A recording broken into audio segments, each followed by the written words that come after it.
अस्सलाम वालेकुम everyone, I am doctor Amsha Ghazi. और आज जो है ये वीडियो मैंने इसलिए बनाई है कि पिछले वीडियो पे आप लोगों के कोई क्वेश्चन एंड क्यूरीज थे, तो I wanted to resolve them also. अगर आपके कोई फर्दर क्वेश्चंस हों तो आप मुझसे नीचे कमेंट सेक्शन में पूछ सकते हैं। Okay, the mostly asked question जो कि मेरी थ्रू आउट इंस्टाग्राम पे भी रहा है और यूट्यूब की वीडियो पे भी रहा है, दैट इज़ कि scope of DPT in Pakistan and Pakistan से बाहर। ठीक है, तो जब हम स्कोप की बात करते हैं तो 2015 में मैंने ये चीज़ देखी और नोटिस की कि बहुत कम डीपीटी यानी फ़िज़ियोथेरेपी के डिपार्टमेंट्स हैं इन हॉस्पिटल्स। जैसे कि इस्लामाबाद और रावलपिंडी में जो मेन बड़े हॉस्पिटल्स हैं, गवर्नमेंट सेटअप्स हैं, इवन की जो प्राइवेट सेटअप्स हैं, उसमें बड़ा एक छोटा सा फ़िज़ियोथेरेपी डिपार्टमेंट होता था, बड़ा एक छोटा सा कॉर्नर होता था जो कि फ़िज़ियोथेरेपिस्ट को डेडिकेट किया हुआ था उन लोगों ने। और बहुत कम फ़िज़ियोथेरेपिस्ट बैठते थे और ज़्यादातर वो थे जो डिप्लोमा करके आए हुए थे। तो बहुत कम ऐसे फ़िज़ियोथेरेपिस्ट थे जिन्होंने डीपीटी किया हुआ था, यानी 5 ईयर डिग्रीज़ की हुई थी। तो मोस्टली 2 इयर्स का डिप्लोमा करके टेक्नीशियंस जो थे वो फ़िज़ियोज़ की सीट पे बैठे हुए थे।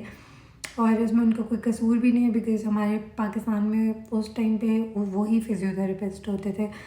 तो उन्होंने भी बहुत अच्छे से इस फील्ड को संभाला है। लेकिन जैसे जैसे आपको पता है कि तरक्की होती है, वैसे वैसे चीज़ें बेहतर से बेहतर होती जाती हैं। तो जब 2015 में पिम्स, होली फैमिली, पोलीक्लिनिक, PAF, शिफा, यहाँ पे बहुत बहुत लिमिटेड रिसोर्सेज थे और बहुत छोटा डिपार्टमेंट था फिज़ियो को लेकर। लेकिन आफ्टर 2018 कोविड, ऑलमोस्ट कोविड से थोड़ा सा पहले और कोविड के बाद, लाइक 2020 के बाद, तो आपको हर हॉस्पिटल में बहुत अच्छा बड़ा फ़िज़ियोथेरेपी का सेटअप नज़र आएगा जिसमें कंप्लीट रिहैबिलिटेशन सर्विसेज दी जा रही हैं to the neuro patients, to cardio patients, to gynae patients, to sports injuries और इस तरह की जो चीज़ें होती हैं, जीरियाट्रिक कोई इश्यूज़ अगर चल रहे हैं।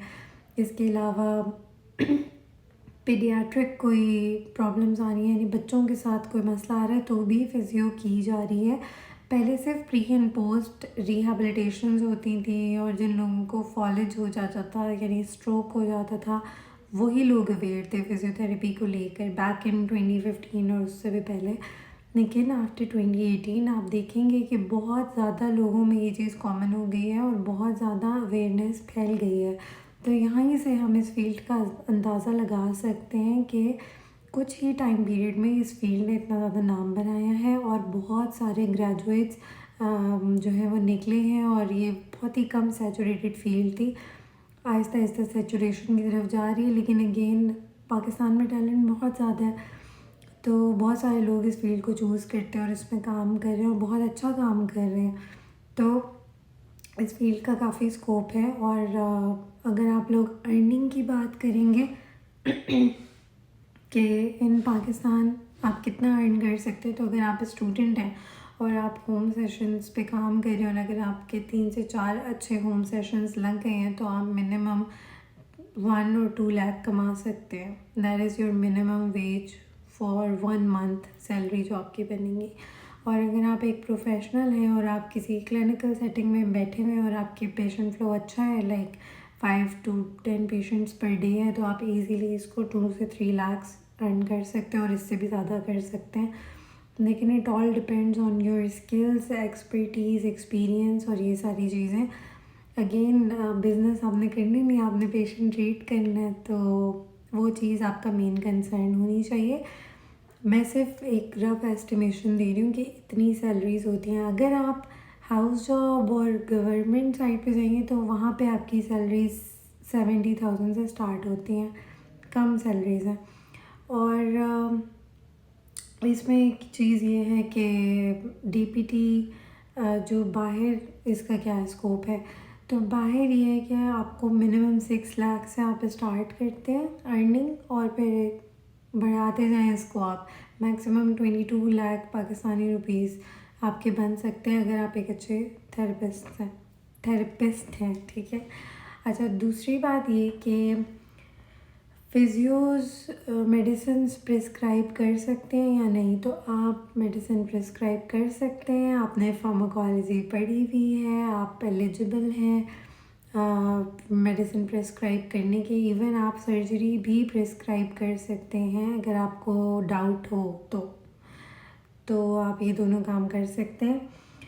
थर्ड चीज़ ये कि एमडी कैट ज़रूरी है डीपीटी में एडमिशन लेने के लिए, या फिर डीपीटी का अपना टेस्ट होता है। तो इसमें दोनों चीज़ें, कुछ यूनिवर्सिटीज़ जो हैं जैसे गवर्नमेंट यूनिवर्सिटीज़ हैं तो वो एमडी कैट बोलेंगे कि आप दें, लेकिन जो प्राइवेट यूनिवर्सिटीज़ हैं वो कहेंगे कि आप सिर्फ डीपीटी का टेस्ट दें। तो अगर आप एमडी कैट की तैयारी कर रहे हैं या आप एमडी कैट का टेस्ट दे रहे हैं तो आपके लिए डीपीटी का टेस्ट देना आसान हो जाएगा, बिकॉज़ उसमें मिलती जुलती चीज़ें आती हैं। मैंने दोनों दिए हुए इसलिए आई नो।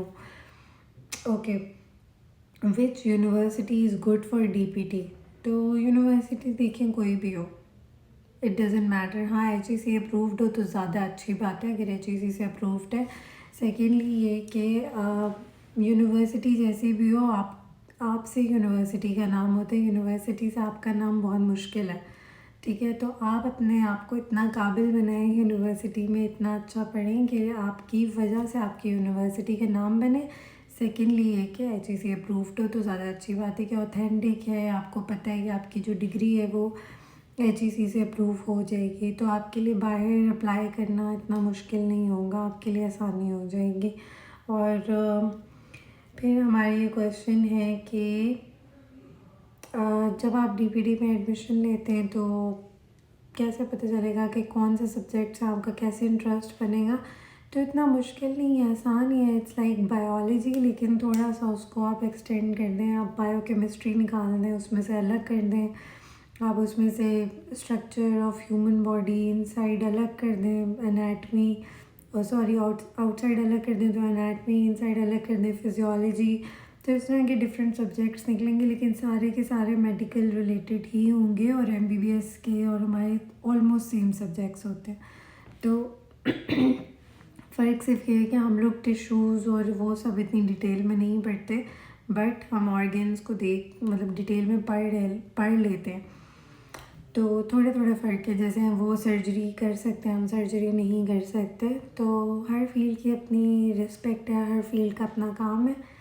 और इसके अलावा ये है कि फ़िज़ियो वर्सेस कायरो, कुछ लोग कहते हैं कि कायरो प्रैक्टिशनर्स जो होते हैं वो ज़्यादा कूल लगते हैं और फिजियो, तो Cairo is a branch of physio, but physio is not a branch of Cairo. अगर आप एक अच्छे फिजियोथेरेपिस्ट हैं तो आप साथ कायरो प्रैक्टिस कर सकते हैं विद सर्टिफिकेशंस, लेकिन अगर आप एक अच्छे कायरोप्रैक्टर हैं तो आप फिजियो के लिए आपको प्रॉपर डिग्री की ज़रूरत है, आपको प्रॉपर सर्टिफिकेशंस की ज़रूरत है। तो ये चीज़ भी है, इसके ऊपर मैंने एक पूरी वीडियो बनाई हुई है, आप मेरी यूट्यूब की वीडियोस में देख सकते हैं।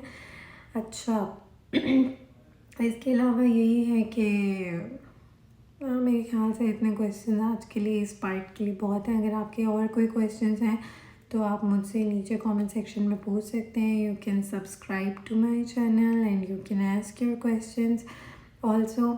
एक और बहुत हाइप वाली चीज़ चल रही थी कि फिजियोथेरेपिस्ट को बहुत सारे लोग कहते हैं मालची हैं, ये है वो है। देखें, हर फील्ड की एक रिस्पेक्ट होती है। सेकेंडली ये कि मैंने आज तक किसी फिजियोथेरेपिस्ट को मसाज या मालिशें करते नहीं देखा। Massage techniques are totally different techniques.